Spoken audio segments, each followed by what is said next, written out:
Hello, beautiful people. Ooh, that's kind of close. Okay. So, I was just thinking, I'm preparing to go on a trip. And usually when I go on a trip, especially if it's going to be bikini related, I really work out hard before I go. And I try to eat, I don't want to say like diet, but like be more conscious of my eating. Whereas this time around, I've compromised my back this year, so my exercise has definitely been a lot more decreased than in previous years, or in preps for trips, or just my lifestyle in general. And that's been a huge like just acceptance of like allowing my body to be where it's at, and not pushing it beyond that. So I am camping a lot, and I'm backpacking. So I'm carrying a big backpack with a tent and a sleeping bag, all my gear on my back. So like I definitely need it. It needs to be in a good space. So I've like let go of like the hardcore training before I leave and just accepting myself as I am.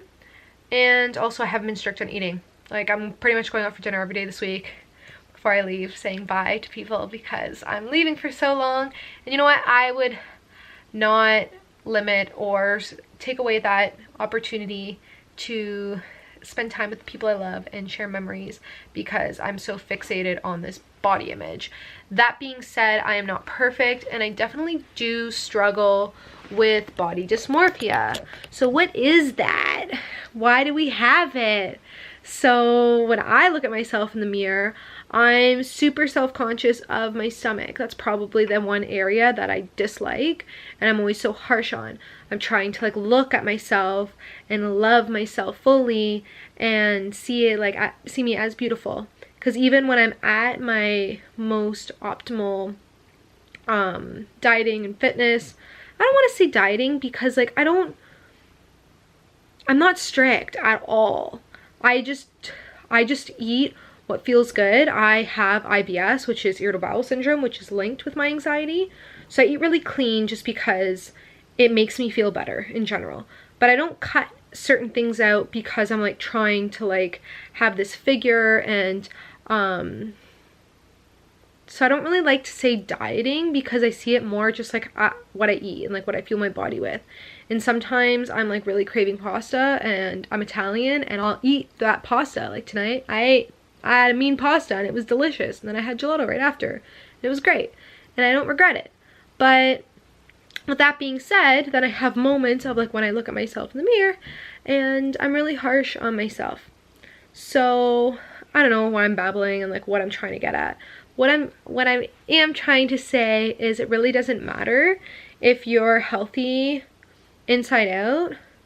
Then it doesn't really matter if you're not at like that peak fitness level or like what you want to be. Of course, if you have goals and you have you're working towards something, then you do need dedication and you do need persistence, but do it with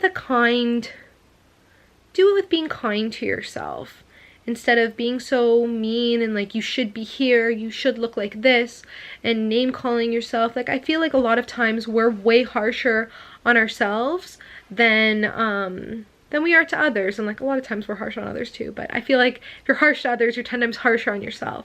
So all I want to say is just be kind to yourself through your process as you're evolving and as you're changing, and do what feels good. So if that plate of pasta really did feel good and that makes you feel really good in the moment, then you know it's okay to have that. And there's going to be a time where like I'm physically, maybe when I'm not overdoing myself because I'm not fully listening to my body and my spirit, and I'm overwhelmed emotionally, that then physically that's why it's manifesting, and I'm not allowed. My body's not allowing me to push in that regard. Also, I think it's really ego driven, a lot of it for me. I do definitely do it for lifestyle and that I want to be healthy, but I do have that superficial aspect to me that I'm trying to achieve this figure. And I think that that's kind of been like a bit of a reality check. I haven't been able to exercise at the same degree, and thus does like my worth go down? No, it doesn't, and it shouldn't, because physically this is just a vessel. It's like only one element of me, and if I'm continuing to develop and work on every other aspect of me, the rest doesn't really matter. So I really struggled with that, like when I had really bad acne last year. I was really like mean to myself. Like I was absolutely appalled by like how bad it had gotten, and I just realized that I needed to like love and be kind to myself regardless. So I was able to see past it and through it. And when I was able to like fully accept and love myself, even despite the like cystic, red, inflammatory acne, when I was able to go out in public full on all over my face, and see that like, you know what, Simona, you're still beautiful. Like you still have beautiful inside, so why not just continue to radiate your light? And I did. And as soon as I made that acceptance point, it started to go away. And it just goes to show that those things really don't matter and they do not define your worth. So feel good about yourself and continue working on yourself in every realm of being. Peace and love.